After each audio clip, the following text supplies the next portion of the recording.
আসসালামু আলাইকুম ভিউয়ার, সবাই কেমন আছেন? সবাই হয়তো ভালো আছেন, আমি ভালো নাই, বিকজ আমি একজন বাইকার। এই যে আমার বাইক নিয়ে আসছি। বাইক নিয়ে আমি ঢাকা তেজগাঁ 7 রাস্তায় এদিক দিয়ে যাচ্ছিলাম। আমার বাইকের সব কাগজপত্র ঠিক আছে। বাংলাদেশ কোথায় আছে? পুলিশের এই ব্যবহারের জন্য, এই ঘুষের জন্য বাংলাদেশ আজ কোথায়?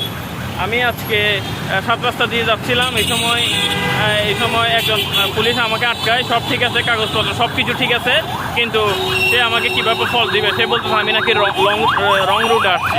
সেজন্য সে আমাদের দাঁড় করাইছে, বলতেছে রং রুট আসছি, কাগজপত্র সব নিয়ে নিছে। এখন আলটিমেট অনেকক্ষণ কনভারসেশনের পরে সে বলতেছে আমাকে টাকা দিতে হবে, ঘুষ দিতে হবে। ইনডাইরেক্টলি বলতেছে আমাকে ঘুষ দিতে হবে। এখন বাংলাদেশ আজ কোথায়? ঘুষ খাইকে এই পুলিশ বাংলাদেশটাকে শেষ করে ফেলতে। প্রতিবাদ সবাইকে করা উচিত। আমার কাগজপত্র সব ঠিক আছে, কিন্তু তাদের হাতে আমরা জিম্মি। তাই আলটিমেটলি না হলে আমারে মামলা দিলে আমারে 2-3 হাজার টাকা 4,000 টাকার মামলা একটা দিয়ে দিবে।